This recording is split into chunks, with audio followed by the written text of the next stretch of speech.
Welcome back to the Anti-Meta Meta Club. Race C this week features Group 3s returning to Suzuka, and we've got a pit strategy required. Let's get into it. This week's anti-meta car is the NSX. There are actually 4 or 5 cars that are very competitive here, and the NSX seems to be just a step below any of those, so you do have lots of options this week, but I wanted to give you one more anti-meta option. The Lexus, M6, AMG, GTR, and even the Ferrari are all very competitive, and since they're all so competitive, it's extremely difficult to put anything else in the top 100. The fastest NSX is in the 40s, and I'm actually the second fastest NSX, and I'm all the way out in 118th. I'm pretty far off when it comes to raw pace, but in the race itself, the NSX's tire-saving capabilities can make it a formidable competitor. As you start your lap, you don't have to get a really crazy line coming out of the final chicane, but you do want to make sure that you're getting on the throttle early and staying on the throttle as you go to the straight. Right before the 50-meter board is this little access road, and right there you're actually going to turn in first before then applying the brakes. Avoiding full pressure, we want to downshift to 4th before we get to this inside curve. We want to stay close to it, and we're going to track out to the end as we trail brake just a little bit. Downshift to 3rd and add a little bit more brake in a straight line straight out towards that curb. You want to scrub off more speed without inducing understeer, but then you're going to trail brake again when you get to about the center of that curb there on the left. As you let off the brake and continue bleeding off speed, you're going to downshift to 2nd and continue adding steering as you bleed off more speed. Apex as close to the end as you can. You can use this curb, but make sure you don't get on that throttle too heavily because you can oversteer or understeer here. You can use all this runoff here on the left, but make sure you get off of it before you get onto the grass. As you move to the right to set up for the next corner, I want you to look at the barrier here and see how it changes. Right at that change is when you're going to start turning in. As you turn in, you'll probably notice that it seems like you won't make the corner, and that's why you just want to lift just enough to get all the way up on the curb and continue steering left after the curb.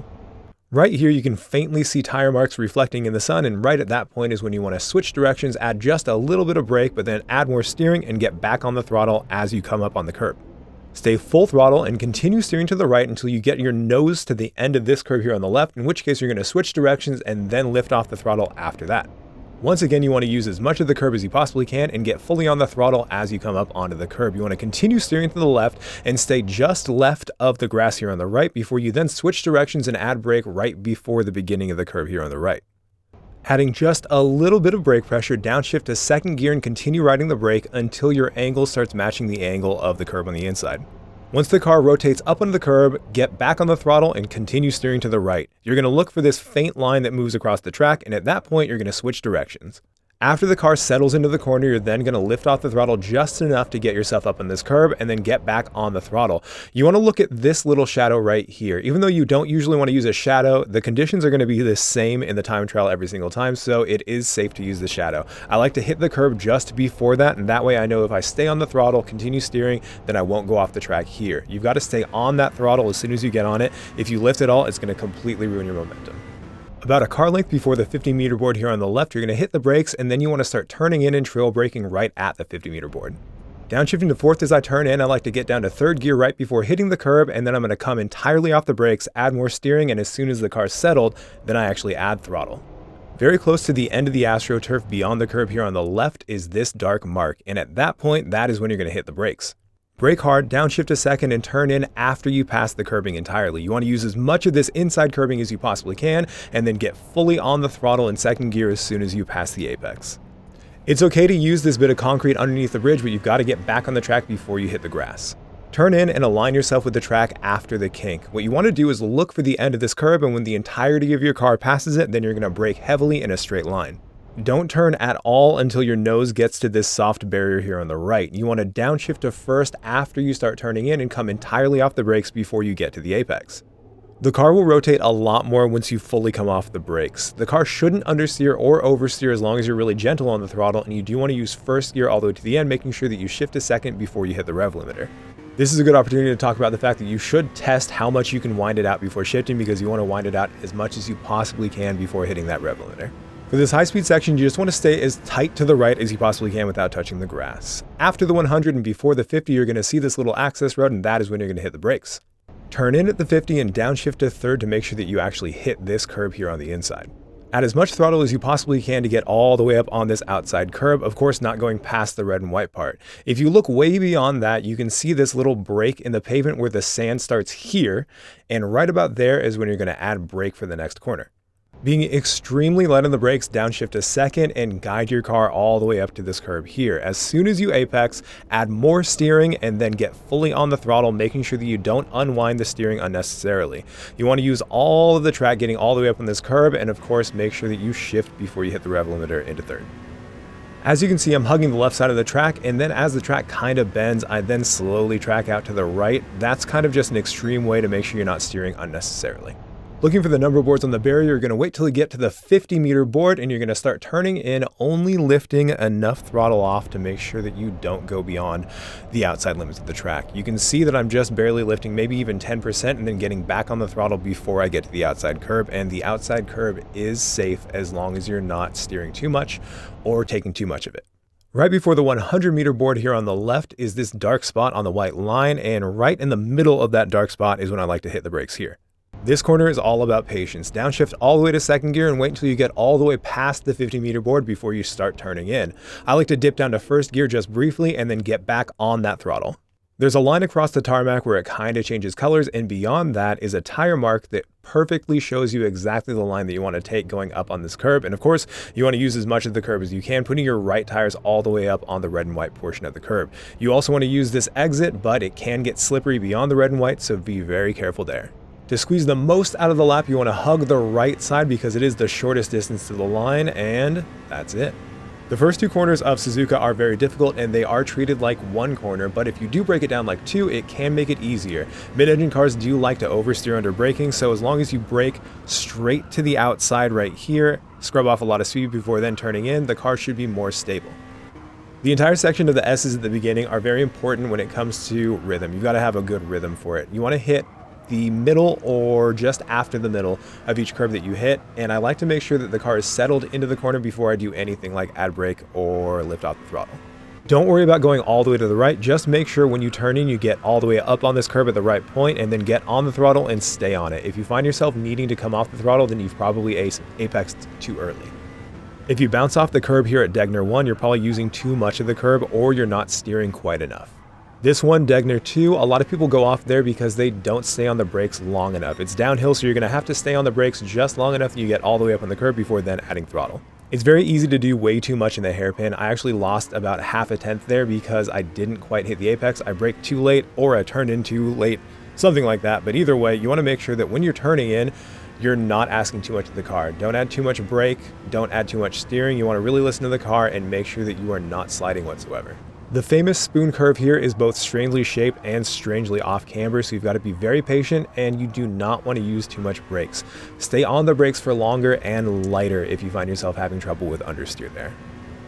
For any and all full throttle sections, you want to steer as little as you possibly can, and that's why you find people going from a straight line from the exit of spoon all the way to the turn-in point right here.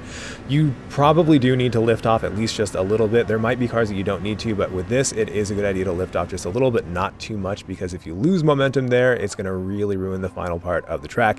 And just like any other chicane, it's all about the rhythm and making sure you maintain speed through it, as well as get on the throttle early enough for a good exit. Good luck. Up until a few hours ago, I was actually convinced that I was going to be using the Ferrari as the anti-meta, but as I logged on to double check everything, I saw that the Ferrari was not only in the top 5, but there were multiple Ferraris within the top 50 and the top 100. The Ferrari was too good. At the end of my stream earlier, I was trying to use the NSX, but I couldn't quite match the pace of the Ferrari, and I definitely couldn't match the pace of any of the meta cars, but I also hadn't quite warmed up, and to be quite honest, I struggle with this car a lot. When I looked at the clock, there were 4 minutes left to join one of the races, so I immediately logged into my account and decided I would warm up with one of the races from the back. This extremely long intro to what I'm talking about is because I am very embarrassed by my technique and my pace. I should have done a lot better, but despite all of that, this car really shone through and it was actually incredibly fast, despite the fact that I very much was not fast. Usually I would have finished a couple races during my stream earlier on in the day, and so I'd be much more warmed up and more familiar with the car that I choose in my anti-meta, but since everything had to change, it was very late at night, and I really did not know what I was doing with this car. I did not have my braking, my turn-in points, or the correct gear for many of the corners, but despite that, I decided I was going to try anyways. In a fairly rare move, one that we last saw at Spa just a couple weeks ago, the cars are required to use both the hard and soft compound. The fact that we're not using two sequential compounds means that the undercut and the difference in pace is going to be massive. If you start anywhere besides probably the first 2 or 3 positions, you do not want to start on soft tires.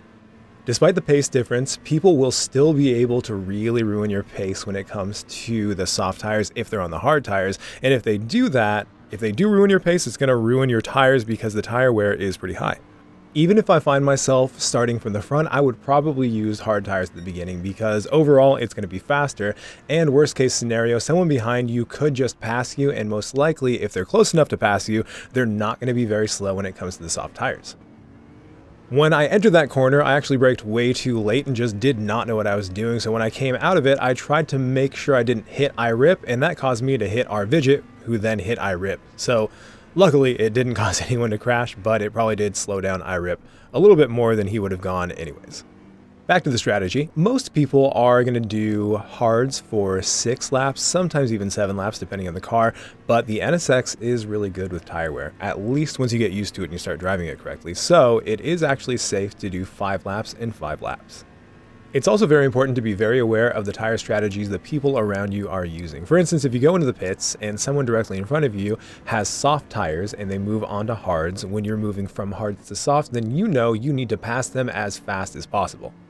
So as a quick summary, I do suggest pretty much anywhere you start to start on the hards and pit on lap 5 for the NSX. If you find yourself going really slow or sliding around a lot at the end of the race, then you might want to wait until the 6th lap to switch to softs, but you should be safe with 5 laps on the softs. One of the dangerous things about having hards in softs is if you're used to the softs, you're probably not going to be quite used to how much slower the hards are, and that can happen. All 3 of us ended up going off on T1, and luckily both Rvidget and myself recovered without spinning. I do suggest trying a little bit of using the hards in the time trial, but if you really want to feel exactly what the car is going to feel like with the hards as well as the fuel and the tire wear, you can actually go into the lobby and set up a race or just a practice session with the same settings that they give you for this race, copy it all down, and just practice driving. You don't actually have to start a race. You can just lap with the hard tires on, and you can feel exactly what it feels like in the race when you have to deal with hard tires and fuel weight, and of course, tire wear. Once you've done this enough, if you have enough experience, you're probably going to be able to guess what it's going to feel like, and you probably will be able to control it without going beyond the limit, and usually I can do that as well, but as you can see, I also make mistakes sometimes, so I was very lucky that I didn't completely ruin my race when I went off the track there. So far, I've braked way too late in the hairpin, almost completely crashed 2 cars, and driven myself off on T1. At this point, I almost quit the race, but I realized that this could at the very least be practice, and it can help me get used to this car that I'm very much not used to. On the last lap, I gave Rvidget a bit of a bump draft coming out of 130R, which is of course the next big corner. So instead of trying to pass him and potentially doing the same thing, I decided to give him a bump draft, and then I would go for a full attack after we completed the corner. I never really like passing at 130R, either on the inside or the outside, because most of the time there's going to be contact. If you saw the race that I did with Doodle a couple weeks ago, or maybe a couple months ago, we did manage to go side by side through there, but part of that's because we're in much slower cars. With the Group 3 cars, they're a little bit bigger, they're a lot faster, and it's a lot more difficult to control them. I also don't really like passing at Casio Triangle, which is the chicane that we just passed, because it's very easy to slow yourself down or get a little sideways, and then it's kind of a crapshoot when it comes to this straight and who's going to make it to the corner first. So I do like to set up and try to pass going into T1. As long as you give everyone space, then it shouldn't be too difficult to maintain a good line on the inside, and then even if they did stay on the outside, they probably won't be able to get as good of an exit as you, and just like I showed you, you can make up some good positions just like that.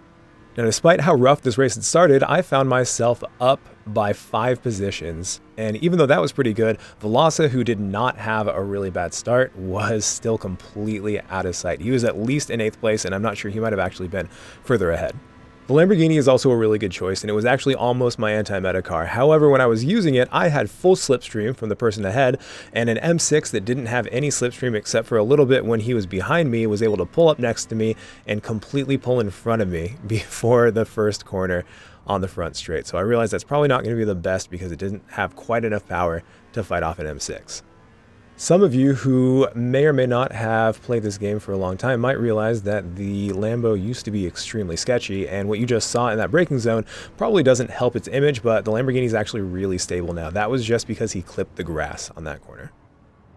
I also usually don't like trying to pass into spoon because it's very difficult for people to maintain distance from each other going too wide. And even if you do get in front of someone, you're going to have kind of a pinched exit. And if they're able to maintain pace going through that corner on the outside, they're probably going to be able to use your slipstream. And if they can't pass you before 130R, they're going to be able to possibly get next to you, and then things are going to get messy. And even if they can't, they're going to have enough of a run to then be close to you, and they could possibly pull off a move into Casio Triangle. So anyways, I usually just like waiting until after Casio Triangle to make most of my moves. But with that said, I also don't really like waiting. So you can pass anywhere, just be very wary of the effects of how much slower you're going to go when you do pass people, and be ready to defend into any of these corners afterwards.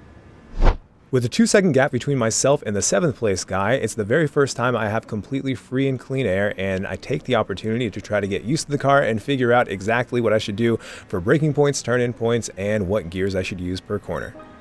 I was able to get all the way up to just about a 10th behind this guy before T1, so I decided I was going to go for it. I felt a lot more confident at this point now that I had a little bit more practice, and once again I was able to cleanly pass him without any kind of incident. As you can see, I was able to hit a 202.1, but now that I'm practiced up, I imagine I can hit a 201.5 or something like that, maybe even faster with this car. I'd mentioned before that it's important to try to figure out what other people are doing, because if people are doing some kind of weird strategy, you should know so you can take appropriate action. The person with the fastest lap right now started on softs and pit, I believe, on lap 2 for hards. That is a very strange strategy. And towards the end of the race, even though they're on hards, those hards are going to be completely shredded and their pace is going to be wild and it's going to be dangerous. I want you to keep that in mind as we progress through this race. At this point in the race, I have reason to believe that everyone in front is on hards, and if they are on softs, then those softs are probably so shredded that they're going to be going just about as fast as if they were hards. With that in mind, I was going to continue trying to push and get faster, but of course I was going to take any opportunity to pull off an overtake that I got. After getting 0.3 closer in just one corner, I knew that I had to try to pass this guy, or it was possible that he was going to slow me up. I didn't know exactly what to expect, and it didn't look like he was defending, but he might try to defend at the end, so I was going to be very careful and position myself as if I was going to pass very early on. As soon as it became apparent that he was going to be able to defend very easily, I decided to just slot in behind him, and I was going to try to pass him later on. Initially, like I had done with the Mercedes back on, I believe, lap 3, I was going to bump draft him, but it kind of seemed like I had so much speed that it would be much faster just to try to pull next to him and hope that he lifted, or I was able to clear him by 130R. He did lift just at the last second, but I think he did that just so he can get on the inside and he can continue trying to attack and defend. But I was able to brake just late enough that I was able to completely clear him, and I got a good exit going onto the front straight. This was just in time for me to go into the pits, and even though I did have the advantage going to the pits, he didn't even decide to go in there. In fact, none of the guys ahead decided to go in the pits on lap 5, so I thought that this undercut might actually be very powerful. At first, I was lamenting the fact that Velosa was able to get so far ahead of me, and I made so many mistakes that I thought that I was not going to be able to recover this race, but then I remembered that this car is good enough that I can pit on lap 5, and so this undercut was possibly going to get me some positions that I wasn't able to get while on track, and it might actually just completely recover my race. The biggest worry when it comes to pitting early is possibly running into traffic, and so I was looking at my rear view, and luckily there was no one else around me, and I just had free and clear air for one full outlap. That is the exact best thing that you can do when you're going for an undercut. A good lap on hard is mid 201. A good lap on soft is 159 low. So if you can get a really good outlap, you can make a huge move on anyone who's just within even 2 seconds of you. Before going into the pits, I was a little bit more than 2 seconds behind third place, but now that I'm going past the pits, that third place guy was going to be coming out completely behind me. If you remember, I mentioned a little bit earlier that Dambo, or I don't know how he says his name, that guy had gone to the pits very early and was trying a very strange strategy. It was working so far, but he was on 5-lap-old hards, which are going to be shredded at this point, and he was in second place. Not only that, the first place guy must have pit at some other weird time as well, because I did not see him anywhere in front of me before going to the pits. Knowing the two guys in front of me were on very similar strategies and I could trust both of them, it was up to us to try to figure out exactly what was going to go on with the first and second place guys. Now, knowing that I had pit a full lap earlier than Velasa or Rihioki, I actually do not know how to say your name, Rihioki. I know you, I just don't know how to say your name, but I did pit a full lap before them, so the tire difference was going to be pretty massive because the tire multiplier is really high for this race. Since Rihioki had amassed a massive penalty somehow, I was just trying to battle Velasa, and in fact, I wasn't really trying to battle him. I did not actually think I was going to be able to get in front of him because he was both very quick and practiced, and on top of that, he had one lap newer tires like I just said. After Rihioki served his penalty, it wasn't until the very next lap that we were able to catch the two guys that were on a weird strategy. Now, I always mention this, but it is important to note that if you are in front and you are trying to maintain your position, then of course you are allowed to and encouraged to defend your position. But when you're trying a really crazy strategy and it becomes dangerous because of the tires that you have, it's kind of unsportsmanlike to defend so hard. Not only was he defending incredibly hard, but he wasn't careful enough and he entirely pushed off Velasa. Now, I'm not sure if that was intentional, but he definitely didn't slow down whatsoever after he did it. And in fact, when Velasa came back, I wasn't aware that he was going to be able to come back so quickly, and I almost pushed him off as well. But Velasa and I race each other a lot. We're very clean with each other, and I'm sure Velasa knew that I didn't mean to do that. Velasa, if you're listening, I'm sorry.